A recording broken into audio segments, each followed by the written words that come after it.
Welcome to Fluent Phonics.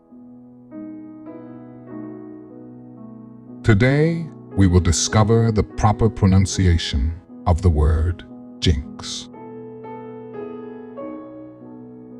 Jinx.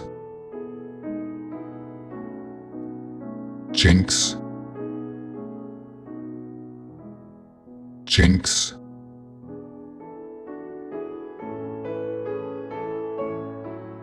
Here's an example of how one might use it in a sentence. Every time I wear my lucky socks, my team wins. I don't want to say it's a jinx, but it sure seems like it.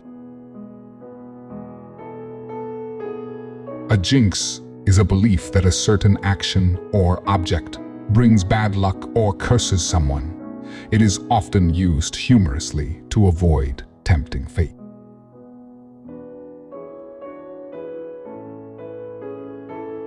Thank you for your time. If you enjoyed this, please like and subscribe for further content.